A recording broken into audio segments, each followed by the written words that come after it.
Now, to close out this episode, I will be giving my honest opinion as an Ohio State fan of the state of the Michigan football program. Now, off rip, as you guys already know, I hate Michigan, but I'm not one of those Ohio State fans or one of those college football fans in general who's just going to be blatantly biased just because I don't like a program. And honestly, I do think that Michigan still has a chance to be a contender in the Big Ten this season. And I'll talk about the bad in just a little bit, but let's address this defense. Now, everybody's going to say, oh, they're losing everybody. They're losing so many pieces. Yes, they're losing. I think they lost about 40 plus players if I'm not mistaken. But they still have the best players on their defense returning.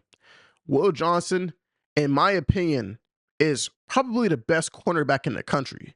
And then you can't look at Mason Graham and Kenneth Grant and not think that that's the best defensive interior in the country. So if they have the best defensive interior in the country, they got to have a top 5 defensive line in the country. So off of that alone, if they can stick to their bread and butter, which have gotten them this far in the last 3 to 4 seasons, and they can have a very strong running game, they have the defense to go and be their anchor. Now, I've given you the good. Now we got to address the bad. People get so caught up in all the talent that has left. What I'm really thinking about is that coaching staff. They pretty much have a brand new coaching staff. I know they replaced most, if not all, the defensive coaches. Defensive line coach left, linebackers coach left, DB coach left, defensive coordinator left. I'm pretty sure their strength and conditioning staff even left. I'm not sure about that part, but they're replacing the whole defensive coaching staff. I do think, and this is just me being unbiased, I think they downgraded at the running back coach. Coach Hart was a pretty good running back coach. He developed Blake Corum, and he also developed Donovan Edwards.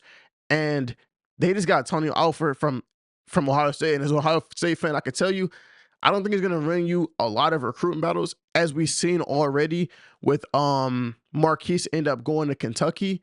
But I don't think he'll even be developing guys that greatly either. And my main concern when it comes to this program, just as a college football fan, my main concern is, will they be able to continue to keep that security and that culture that they built up in this new era of college football?